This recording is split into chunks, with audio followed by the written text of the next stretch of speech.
Hi, and welcome back to Small Caps. I'm your host, Jess Vertic, and today we are speaking with the CEO of ASX listed Copper Search Limited, and the CEO is Mr. Duncan Chessell. Ticker code is CUS. Hi, Duncan. It's wonderful to have you on the show. Yep, nice to be here, Jess. Welcome. All right, well, let's just delve straight in. Duncan, would you mind for our audience, our small caps audience who's not familiar with the company, just provide us with a brief overview of Copper Search and the projects that you have? Yeah, Jess, Copper Search was established about 4 years ago as an unlisted vehicle with a single focus to do copper exploration in the Gawler Craton in South Australia, up in that IOCG territory. So the mines immediately to our south are Olympic Dam, Prominent Hill, and Carrapateena, three sort of giant-sized copper gold deposits, or IOCG, iron oxide copper gold deposits, owned now by and operated by BHP. We listed the company a couple of years ago and raising $12 million, and we've spent quite a bit of that money, really narrowing down our focus onto specific targets, which are coming up for some exciting drilling in next little while. But it's a little bit of a different company in that we're just really very, very copper focused, and one project, one jurisdiction, 5,000 square kilometres of it though, so lots of upside. And we're very excited to let the listeners know about what's coming up next. That's great, Duncan. Well, let's delve straight in. So you mentioned drilling. So now Copper Search is about to embark on a drilling program at Paradise Dam and also Douglas Creek. What makes those prospects particularly exciting, in your opinion? Well, the scale potential for large scale tier one sort of scale copper deposit potentially is what's really exciting. And you don't often get sort of go out and drill tests. Potentially the next Carrapateena, and it could really move the needle on the stock code for Copper Search and our investors. And it's been a long time coming. We've worked up sort of 40 geophysical anomalies or targets and ideas in this vast area of South Australia. And we've spent a lot of time, or $2 million worth of geophysics, $4 or $5 million worth of drilling on different targets, refining our modelling, refining our ideas, and then coming up with these two particular targets, as you mentioned, Paradise Dam, a large chargeability anomaly, and Douglas Creek, a coincident gravity mag anomaly. So yeah, we're super psyched to have the rig out there starting on the 1st of June. The rig should be arriving. That's so interesting, Duncan. Now, you mentioned geophysical targets or targeting. Can you elaborate on the specific geophysical structures that led you to prioritize those particular copper prospects? Yeah, so classically, iron oxide copper gold, or IOCG, they can have a distinctive gravity and magnetic signature to them. If their one end member is the hematite style, which is not so magnetic, that's an iron hematite, or a magnetite mineral, which is also an iron mineral. That one's got the high magnetic signature. We've got one target which is got the gravity and mag sort of overlapping. So that's tells us that it's a real sort of bullseye sort of spot to go and hit with a drill rig, but that there's actually sort of a breccia pipe, the mag target is quite sort of a pipe-like structure, which is how these mineral systems allow mineral fluids to come up. They brecciate, and that kind of is a really kind of distinctive shape and signal and amplitude. So that's the Douglas Creek prospect. Looks awesome. We've got a drill hole that we've tested a couple of drill holes just nearby, and we've had pathfinder elements. We've had copper up to 0.5% copper, gold up to 5 grams per tonne. We've got petrology, which says there's IOCG style mineralisation very close to where you are. You've just haven't quite hit it yet. So we've got those pathfinder elements and a bit of copper and gold floating around in narrow veins. And so we've had last year was like the year of near misses. This year I'm hoping is going to be 2 hits. We've got the one just immediately south of that, along the big structure, we've got this chargeability anomaly, which can be disseminated sulfides. We drilled one hole into the top end of that chargeability anomaly. At the time, we hadn't extended the survey all the way down. and we drilled a sort of the weaker part of the system. We drilled it into a quartzite. So we know the chargeability isn't to do with graphite or excuse me, or a pyritic shale, which is the other thing that could give that signature.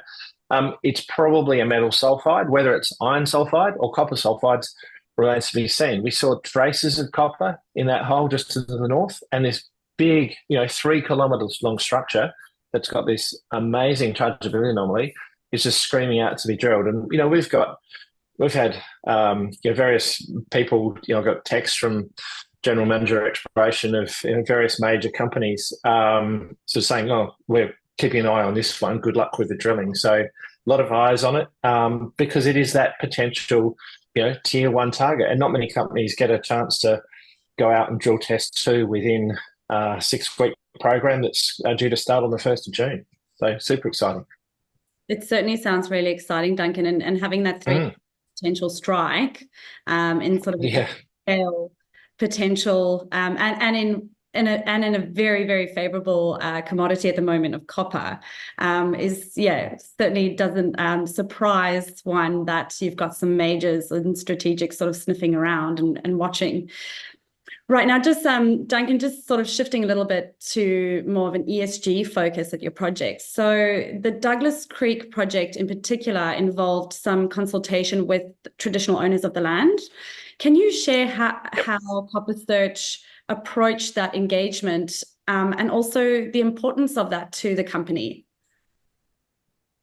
Yeah, one of the targets was originally an area that in our initial discussions was sort of an off-limits area, the Douglas Creek prospect, and it was to do with a cultural site that was actually downstream of that particular site. But there was just and the storylines that come through the hills and they go down along the major rivers to Lake Eyre. So there's sort of an importance of that particular creek.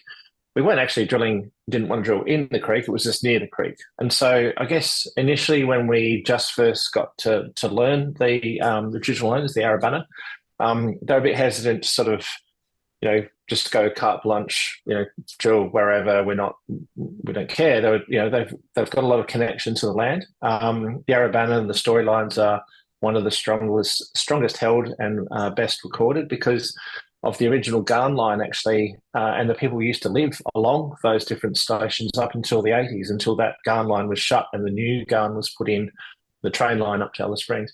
So there was people who lived out on country, and and they come out, and it was great to sort of meet with them. And over the years, we've gone out on lots of heritage surveys, and they've sort of understood what we're a small company. Turn up on the first day and we go, right, well, here's our 3 geologists and our 2 cars. This is us. This is it. And they're like, oh, okay, you're not BHP, are you? So there's sort of good connection there. And then I think, we've gone out and we then followed through with doing rehab on other sites that we drill tested, and they could see that we actually, paid attention and we cared. And then the other aspect was that we took out on country, we took out the maps and showed them the geophysics, and we drove around of what the IP survey had showed us, the chargeability anomaly. And they're very keen to see a mine happen somewhere on their land. And they're like, okay, all right, well, let's open up this area and let's give it a crack. And good luck to you. So they were very supportive of that, but they wanted to understand,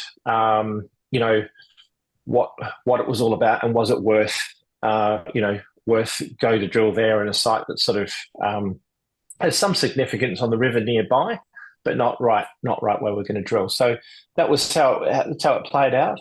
But it does take time to build those relationships and the trust and understanding of what is culturally significant to them, and then what's economically important to us. This was.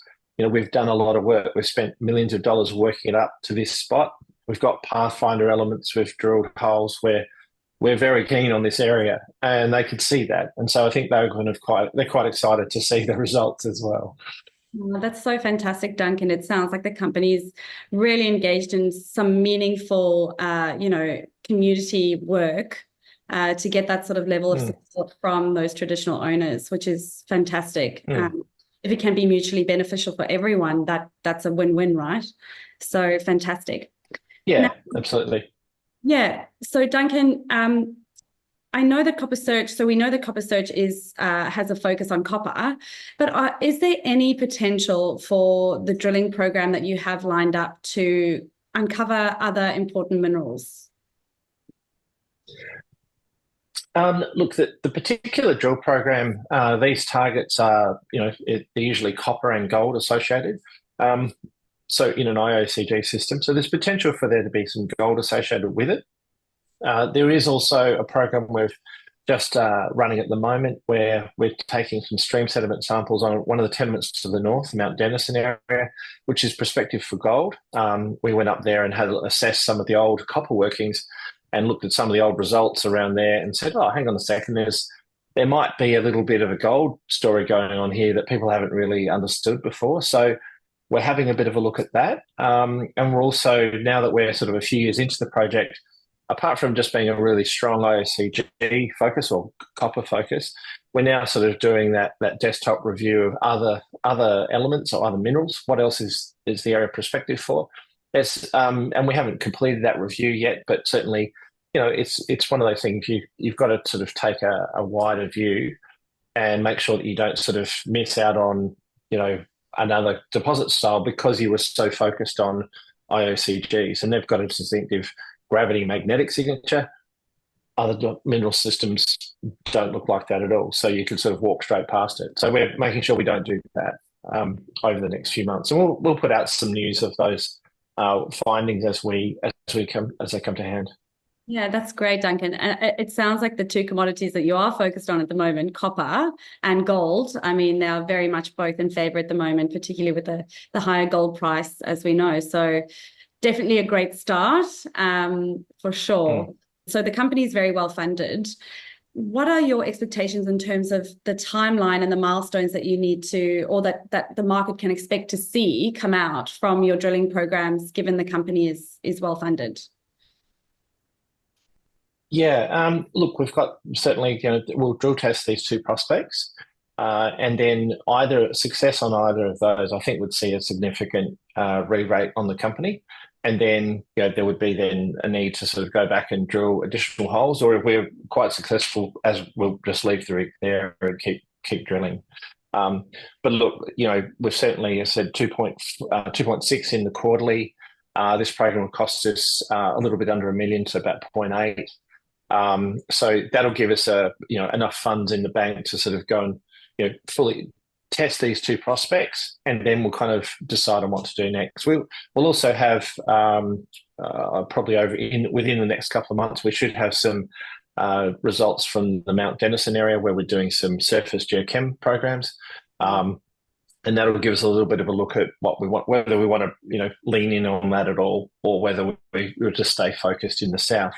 And that desktop review as well, that's not an expensive thing to do. That'll also point to any other opportunities in our project area. Now, Duncan, was that the Peake project that you're doing some geochemical sampling programs on? Is that the one that you're mentioning? Yes.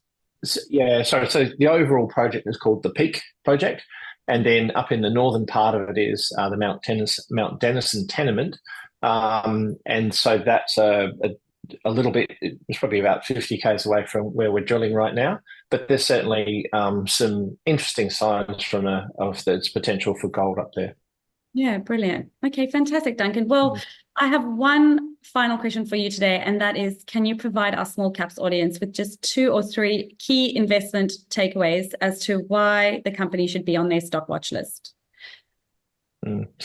I think that Copper Search has taken a single project, single commodity focus, and has drilled down on the best place to go and drill. And we've spent 4 years doing that. We've learnt a lot about our area, and I think we're about to put our best foot forward, and going and drill testing 2 potential tier 1 copper gold prospects is about as exciting, it's about as compelling as you can get. The copper price just hit anomaly all-time records 2 days ago, and the gold price did the same. So I don't know. timing's everything. One